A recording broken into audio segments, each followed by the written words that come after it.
제가 이번에 마태복음을 공부하면서 막 공부를 하다 보니까 혼인잔치에 대해서 공부하게 됐어요. 이스라엘 혼인잔치. 저는 개인적으로 성경을 어떻게 보냐면 궁금증을 여기면서 봅니다.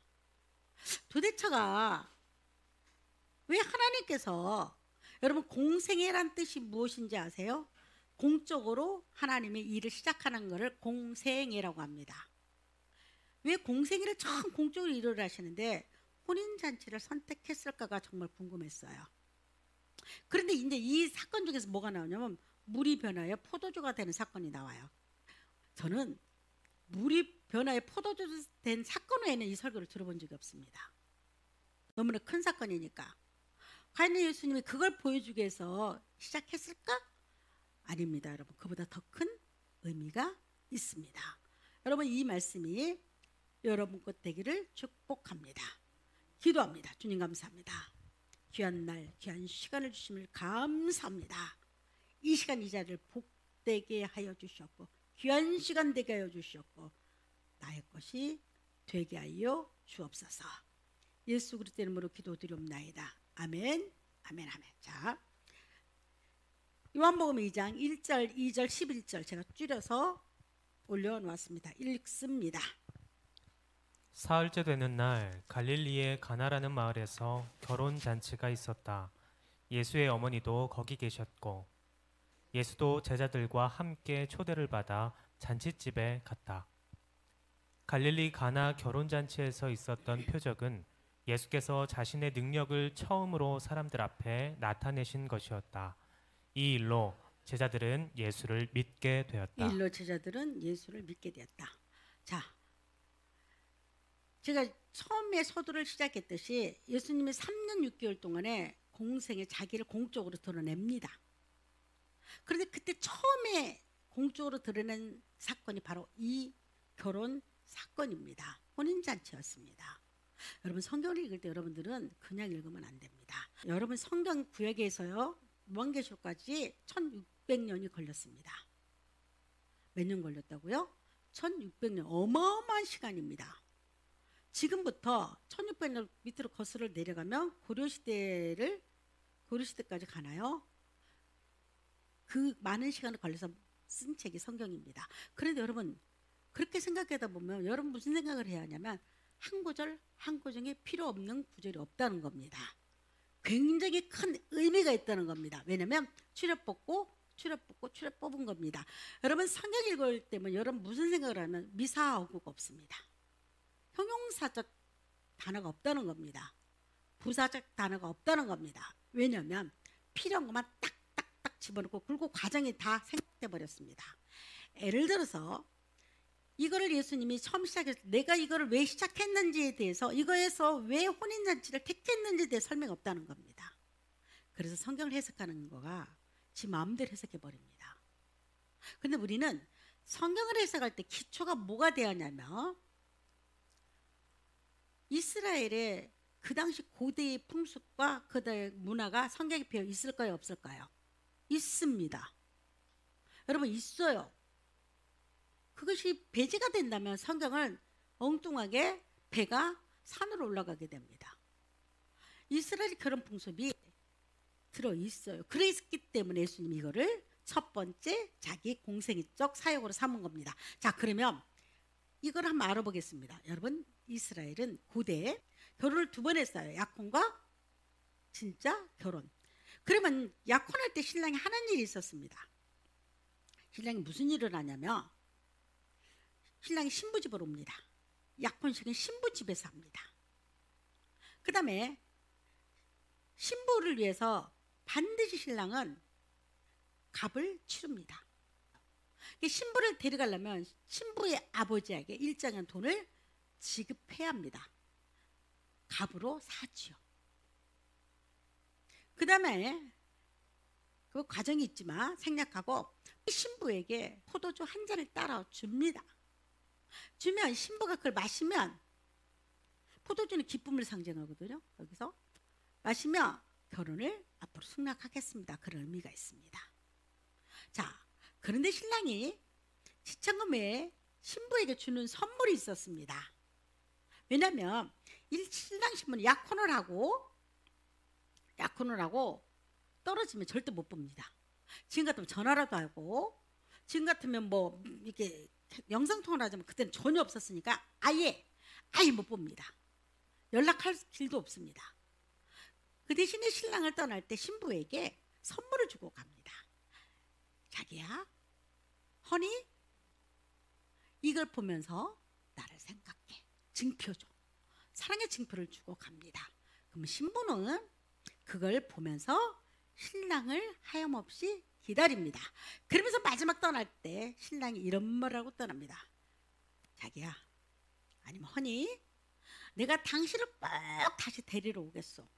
내가 지금 가서 당신과 내가 머물 수 있는 처소를, 집을 준비하고 자기를 다시 데리러 오겠소 하고 약속을 합니다. 내가 데리러 오겠다고 꼭 약속을 합니다. 그 다음에 신랑은 그 아버지 집으로 다시 돌아갑니다. 동원한 신부를 놔두고 자기 집 돌아가요. 그 다음 만나지를 못합니다. 절대 만나지 못해요. 이 시간이 언제 끝날지는 아무도 몰라요. 그러면 신부는 남편이 준 선물을 보고 무한히 기다립니다. 여러분, 그래서 옛날에 제가 설교 한번 했죠. 열문인가요? 10개의 동전을 가진 사람이 한 개를 잃어버렸죠. 한 개를 잃어버렸는데 이 사람이 얼마나 그걸 절실히 찾는지 집을 다 뒤지고 등불을 켜가지고 구석구석 다 찾아요. 한 개를 찾았어요. 그 다음에 이 찾으면 얼마나 기쁨이 큰지, 그보다 훨씬 돈을 많이 들어 이웃을 불러서 잔치를 벌이죠. 내가 잃었던 이 동전을 찾았다고 너무 기쁨을 표시합니다. 왜 그럴까요? 그건 신랑이 주고 떠난 선물이기 때문입니다. 꼭 차지하잖아요. 이유가 써 있다 보면. 여러분, 그냥 누군가가 그냥 아무런 대가 없이 조건 없이 줄 때는 그냥 잊어버리면 어때요? 구워서 하나 붙이면 되는데, 이거는 다른 문제죠. 신랑이 올 때 그건 몸에 부착해서 맞이하는 겁니다. 반드시 신랑 올 때 그 맞이에 그걸 몸에 부착해서 신랑을 맞이하는 거니까 굉장히 중요한 거였습니다. 그래서 그렇게 엎드리고 기고 집을 샅샅이 정말 먼지가 일어날 정도로 청소하면서 찾은 거였습니다. 자, 또 볼까요? 그러면 신랑을 위한 신부의 가장 중요한 선물이 있습니다. 무엇이었냐면 그 당시는 정결을, 순결한 여자들이 정조를 지키는 거였습니다. 이때는 순결한 몸과 마음이었습니다. 이때만 약혼 때 무슨 일을 당했을 때, 남자로부터 무슨 일을 당했을 때는 파혼이 되는 동시에 엄청나게 큰 일이 벌어지는 겁니다. 만약에 남편이, 정원한 남편을 놔두고 동네에 사는 누구와 눈이 맞아가지고 이러쿵저러쿵 갑돌이와 갑순이 했으면, 이러쿵저러쿵 될 때는 여자를 잡혀가서 불에 태워 죽였습니다. 이렇게 무서웠어요, 여러분. 이거는 율법에서 죽인 겁니다.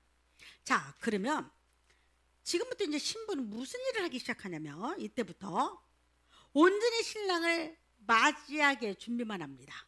자기 몸을 치장하고 몸을 가꾸고 준비를 시작합니다. 자, 넘어갑니다, 빨리. 그러면서 신랑 무슨 일을 할까? 신랑이 준비하고 있습니다. 신랑의 아버지와 같이 신부가 머물 수 있는 집, 거처를 준비하는 거예요. 근데 이것이 1년 걸릴지 2년 걸릴지 모릅니다. 이 거처가 다 끝나고 나면 신부를 데리러 가는 날, 여러분, 통보하지 않습니다. 신부 집에.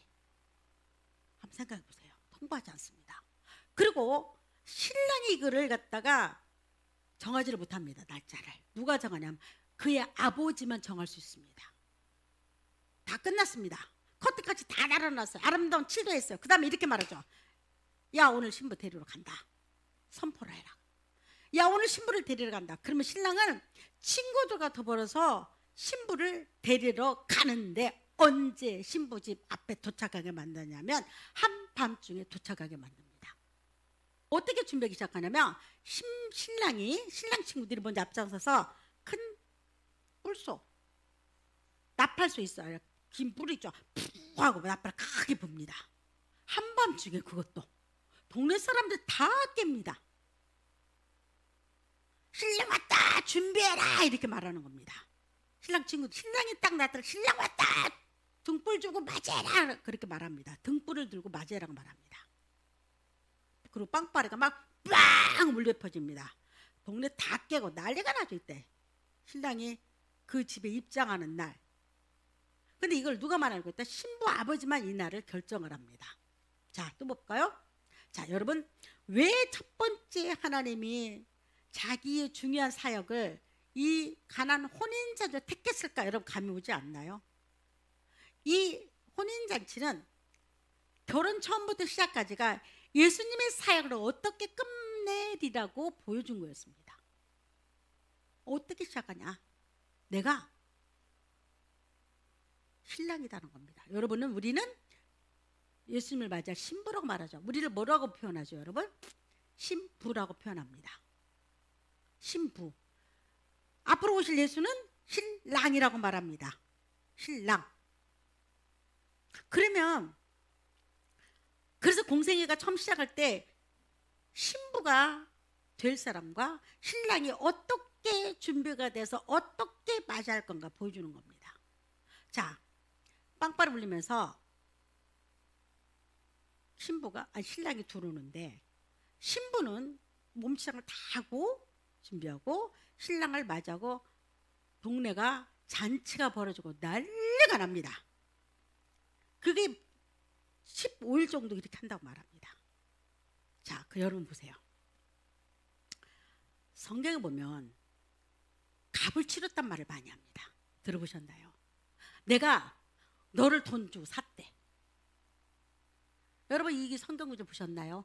내가 너를 그냥 것이 아니라 아주 비싼 돈을 주고 너를 샀대. 여러분 나를 샀습니다. 예수 그리스도가. 값이 얼마일까? 여러분의 가격은 얼마일까요? 예수 피의 가격입니다. 독생자 아들과 내가 맞바꿨다고 말하는 겁니다. 예수를 잘 믿고 예수를 거듭난 사람, 그래서 자존감도 높습니다. 라는 존재는 이 땅에서 막 굴러 다니는 돌멩이가 아니라 금보다 더 귀한 하나님의 자녀이기 때문에. 네가 얼마냐고 묻는다면 나는 세상과 맞바꾼 자였고 천하보다 귀한 나잖아요. 천하와 내가 동등대보다 더 높지 않아요. 얼마나 묻냐면 예수님이 나 대신 십자가에 달려 죽었어. 나는 세상에서 하나님 아들과 맞바꾼 자들입니다. 여러분 이것같이 귀한 거 어디 있습니까? 이것만큼 비싼 존재가 어디 있습니까? 그래서 여러분 우리는 세상 살아갈 때 큰 마음 먹고 살기를 바랍니다. 포도주를 주는 이유가 있습니다. 신랑이 신부에게 나는 당신을 위해서 생명을 바치겠습니다. 그런 의미가 있습니다. 포도주는 으깨 가지고 포도주가 됩니다. 그렇죠. 그래서 포도주는 고난과 기쁨을 동시에 상징하기도 합니다. 우리는 예수 그리스도 포도주를 받은 자들입니까? 다시 물어볼까요? 여러분과 나는 예수 그리스도로 말미암아 포도주를 받은 자입니까? 아멘입니다. 그래서 예수님께서 이렇게 말씀하세요. 내가 너를 위해서 죽었다고 말하는 겁니다. 내가 누구기 때문에? 신부기 때문에. 내가 누구기 때문에? 다시 한번 신부기 때문에. 또 하나 볼까요? 여러분 그래서 마가다락방에서 잡히시기 전날에 제자들이 포도주를 딱 주잖아요. 이건 내 피다. 기억하라. 내가 너를 위해서 생명을 바치마. 포도주는 그런 의미가 있었습니다. 신랑이 신부한테 주는 거가. 우리는 포도주를 마신 자들입니다. 다시 한번 우리는 포도주를 마신 자들입니다. 자, 여러분 그래서 이 포도주 사건은요 언약의 피라고 말하고 나의 피라고 말합니다. 그래서 이거는 십자가에 달려 돌아간 예수 그리스도가 앞으로 무슨 일이 일어날 건가 미리 보여주는 겁니다. 내일 제자들은 마가다락방에서 설마 예수님 돌아가시 상상은 못하죠. 상상 여러분 생각해 보세요. 예수님이 예루살렘 입성할 때 수많은 사람 호산나 소산나 다윗의 자손이 어서 오시옵소서 하고 있는데 어린아이들이 여러분 얼마 못 가서 바로 마가다락방에서 포도주를 주면서 이건 내 피다 마셔라. 영원히 기억하라. 그 다음날 겟세마네 동산에서 여러분 잡히셔가지고 돌아가시죠. 몰랐어요 제자들은요. 여러분들 우리는 예수 그리스도 피를 어떻게 보면 이게 참 잔인한 말이지만 성경은 피에 대한 말이 참 많습니다. 그래서 그 피를 마신 자고 그 피와 더불어서 새 생명을 누린 자입니다. 자, 또 볼까요? 여러분 신랑이 선물을 주고 갈 때 이 선물은 얼마나 중요한 선물이었냐면 신부는 반드시 몸에 부착을 해야 합니다. 신랑 왔다 할 때 몸에 부착해서 내가 당신 준 선물을 이렇게 몸에 안고 당신만을 생각했습니다 하는 표시가 그거였었어요. 부착해야 합니다. 여러분들 예수 그리스도는 믿든지 말든지 다시 오신다고 성경 말합니다. 믿든지 말든지 그건 여러분들 자유예요. 그러나 성경은 진리예요. 여러분 성경은 기가 막히게 진리입니다. 여러분 성경은 여러분이 본 볼수록 뭘 느끼냐면 둘 중 하나입니다. 믿든지 말든지입니다. 그건 여러분의 선택이에요. 내가 성경을 믿어서 구원받은 하나님 자녀가 되든지 아니면 난 영원한 멸망의 길로 가고 생명 없는 길로 가든지 우리가 주신 구원은요 하나님 선물이에요. 선물은 그게 얼마나 됐든 간에 내가 값을 치르지 않고 받는 겁니다. 구원을 여러분 돈 주고 샀다면 행위와 노력과 자기 공로로 받아들이는 겁니다. 그러나 성경은 그렇게 말하고 있지 않아요. 여러분 내가 받은 은혜는 이 땅 건 비교 안 됩니다. 하나님 선물을 줘야 합니다. 죄 지은 인간에게, 추악한 인간에게. 여러분 내가 잘났다고 말하는 나에게 나는 수많은 상처를 주면서 내가 상처받는 걸 세서 가장 싫어하는 가장 이기적인 인간에게는요 구원은 어떻게 내려야 하냐면 하나님 선물처럼 내려줘야 합니다. 이게 선물이라는 겁니다. 이게 선물이에요. 그래서 이렇게 말하죠. 여러분 요한복음 14장을 여러분 읽어보셨습니까? 이런 말을 하죠. 나는 떠난다. 떠난 이유가 뭐냐면 내가 아버지 집에 간다고 말해요. 내가 가는 이유가 너와 내가 있을 처소 집을 준비하러 간대요. 그러면서 그 처소가 준비 끝나면 어느 날 어느 때 내가 알지 못할 때 오는데 신랑처럼 그때 이런 천군과 천사를 대동해서 빵빠를 울리면서 나타나는 했어요 안 했어요? 했죠? 데살로니가 전서에 보면 정말 똑같지 않나요? 똑같지 않나요? 내가 올 때는 아무도 모른대요. 올 시간은 아버지 외에는 모르는데 저는 이 말을 처음 이해를 못했어요. 왜 예수님이 이런 말을 했을까? 내가 올 이 땅에 다시 재림할 날은 아무도 모르는데 아버지만 알고 계신데 지금 신랑이 신부 집에 오는 것은 아버지만 판단하고 아버지만 명령을 내릴 수가 있어요. 그리고 오는 날 한밤중에 나팔을 불면서 도적같이 임해버려요. 똑같이 나에게 임하겠다는 겁니다. 그 대신 너희는 신부로서 정결한 몸과 마음을 가지라는 겁니다. 그러면 여러분 맨 모욕하는 이런 의미가 아니죠. 예수피로 씻은 자입니다. 예수피로 거듭난 자입니다. 어떤 사람 맨날 기도하래. 이게 다 거짓말이에요 여러분. 어떻게 인간이 맨날 기도하고 삽니까?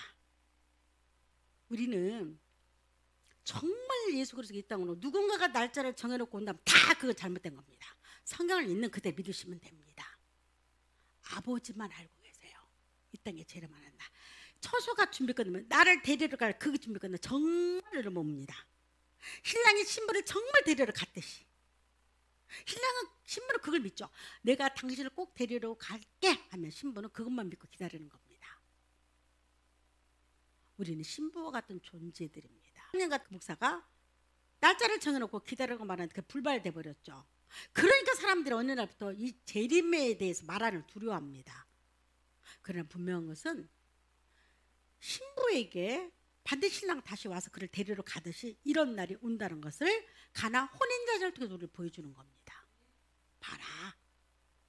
그때는 이제 이 가나 혼인잔치 이미 결혼식 이 두 번째 결혼식 날이에요. 두 번째 결혼식 날. 완전히 이제 결혼해서 신랑 신부가 같은 집을 향해서 같이 방으로 들어가죠. 이때도 신부 집에서 결혼식을 한다고 합니다. 그래서 그때 어떤 집은 부잣집은 한 달 정도 잔치를 벌이고 그 다음에 신부를 신랑이 있는 곳에 데리러 간다고 말합니다. 여러분 예수 그리스도 다시 오는 날 아무도 모릅니다. 그 날짜를 정한 것은 다 잘못된 것입니다. 이 땅을 준비 없이 떠나가요.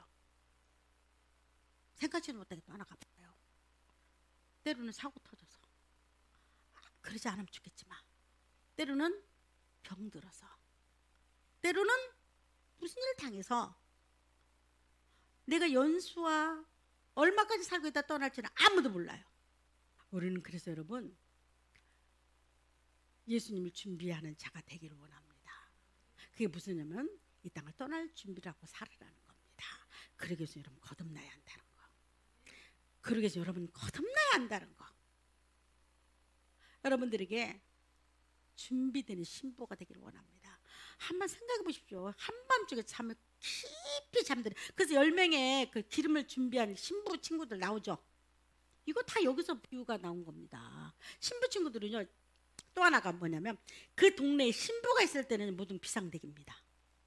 다 아가씨들의 집집마다 기름을 준비하고 있어요.